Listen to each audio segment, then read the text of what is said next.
요즘 시장을 보면 굉장히 묘합니다. 금, 은은 고점에서 횡보하다가 흔들리는 모습이고, 비트코인은 조정을 받고 있고, 주식시장도 방향성이 애매합니다. 이게 단순한 조정인지 아니면 뭔가 더 큰 변화의 전조인지 헷갈리는 구간인데요.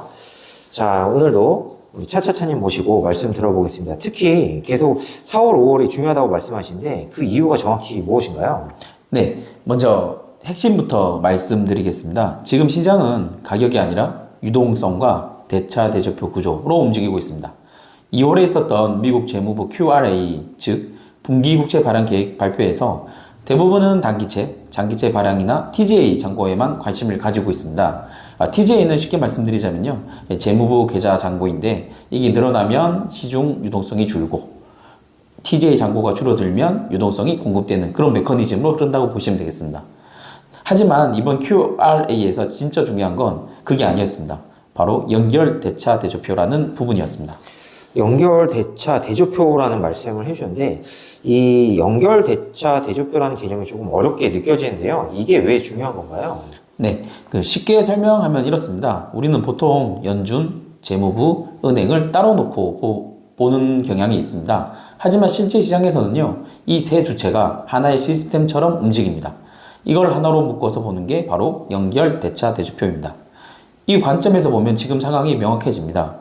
겉으로는 긴축을 하는 것처럼 보이지만 실제로는 유동성을 완전히 줄이는 게 아니라 관리하면서 방향을 준비하는 단계로 보여진다는 거죠. 그렇다면 최근에 언급되는 케빈 워시와 연준의 방향성도 같은 맥락으로 봐야 할까요? 맞습니다. 겉으로 보자면 케빈 워시는 긴축적이고 파월은 상대적으로 완화적인 것처럼 보입니다. 하지만 실제 행동을 보면 케빈 워시는 대차 대조표 구조를 개선하고 싶어하고 연준은 자산 듀레이션 조절과 유동성 관리를 하려고 하고 있습니다. 결국 방향은 크게 다르지 않습니다.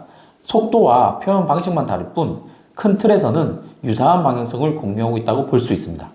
그렇다면 지금 시장은 겉으로 보이는 것보다 훨씬 정교하게 움직이고 있다. 이렇게 봐야겠네요. 네, 그래서 지금 시장은 단순히 뉴스 안으로 움직이는 시장이 아니라 설계된 유동성 환경 안에서 가격이 흔들리는 구간이라고 보는 게 정확합니다. 그 흐름에서 최근 이야기되는 CFTC, 요 CFTC란 미국 상품 선물거래위원회인데 여기서 이제 디지털 자산, 즉 가상 자산에 대한 규정을 좀 뭐 개정하려고 하는 부분이 나온다고 들었어요. 그래서 CFTC 수정안도 좀 굉장히 중요하다고 말씀하셨는데 좀 이 부분에 대해서 설명 좀 부탁드리겠습니다. 네, 말씀 정말 중요한 부분 잘 말씀해 주셨습니다. CFTC는 미국의 파생상품 규제 기관인데 여기서 스테이블 코인 관련 규정이 하나가 수정이 되었습니다. 핵심만 말씀드리겠습니다. 기존에는 제한된 범위의 금융기관만 스테이블 코인을 다룰 수 있었다라면 이제는 사실상 1금융권도 활용할 수 있는 이 스테이블 코인을 활용할 수 있는 방향으로 바뀌었다는 것입니다. 좀 더 와닿게 설명드리자면요. 기존에는 새마을금고에서만 발행되던 스테이블 코인을 국민은행에서 1금융권이죠. 발행할 수 있게끔 바꿨다는 거죠. 그리고 이 스테이블 코인으로 주식을 살 수 있도록 수정사항이 발생했다는 것입니다. 그렇다면 스테이블 코인이 단순한 코인이 아니라 금융 시스템 안으로 들어왔다. 이런 의미로 보신다는 말씀이신 거죠? 정확합니다. 그리고 더 중요한 것은 은행이 스테이블 코인을 예금과 유사하게 인식하기 시작했다는 점입니다. 이건 단순한 기술 변화가 아니라 금융 시스템적 구조적 변화입니다. 이걸 투자 관점에서 보면 어떻게 해석해야 할까요? 그렇다면 이와 관련된 주식을 사야 되는 건가요? 아니면 스테이블 코인 자체를 구매해야 되나요? 좀 잘 모르겠네요. 충분히 그럴 수 있다고 봅니다. 많은 분들이 스테이블 코인을 사야 하나? 이렇게 질문을 하곤 합니다. 하지만 이 구조를 이해하면 그 질문 자체가 바뀌게 됩니다.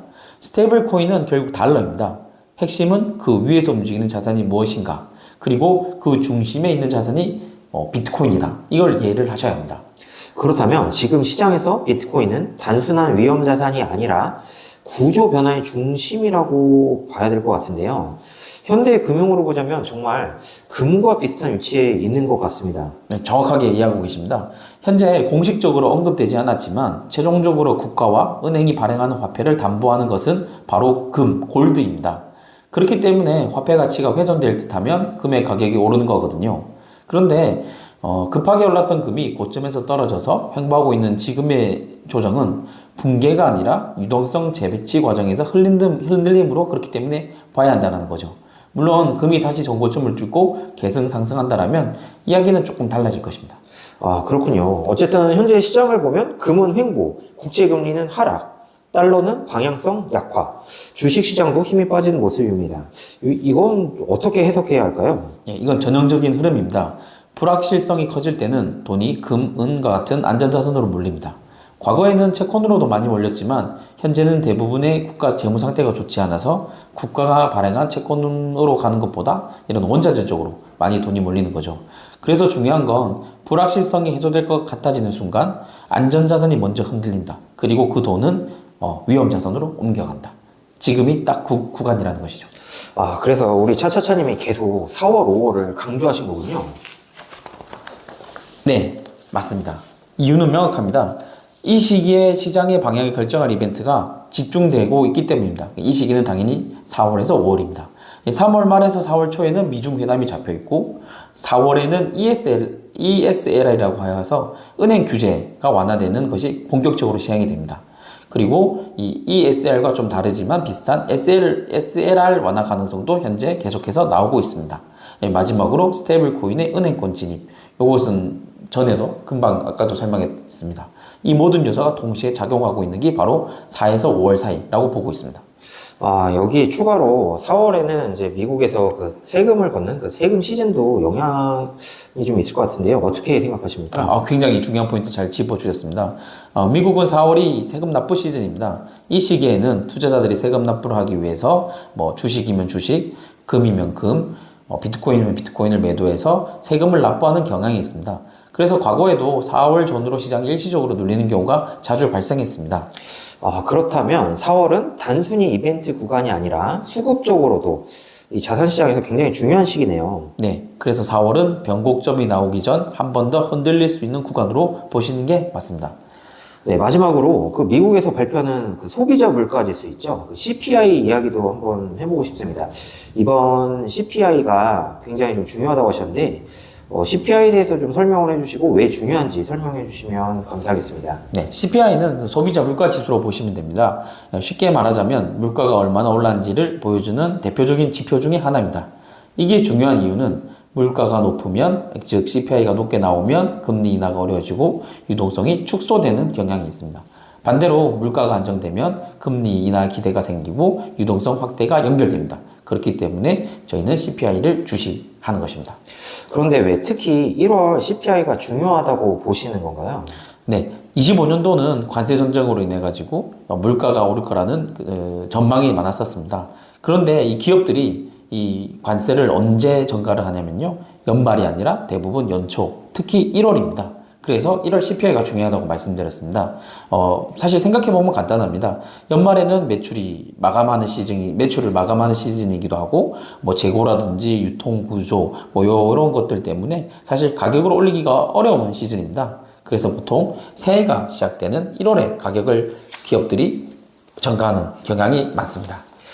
그럼 1월 CPI는 그 가격 인상이 반영된 결과다. 이렇게 보면 되겠죠? 네. 그래서 1월 CPI가 안정적으로 나온다라면 앞으로 관세 문제가 계속 나오더라도 물가 상승률은 제한적이라고 보시면 됩니다. 즉 물가 압력이 완화된다 라고 보시면 되는 거고요. 반대로 높게 나오면 시장에 부담이 될 수 있다. 이렇게 해석할 수 있습니다. 전체적으로 정리해보면 지금은 방향이 없는 게 아니라 방향을 결정하기 직전에 그런 구간이다. 이렇게 봐야겠네요. 맞습니다. 한 줄로 정리하자면 이렇습니다. 지금은 준비하는 구간이지 도망갈 구간이 아니다. 그리고 그 결정은 4월에서 5월 사이에서 이루어질 것이다.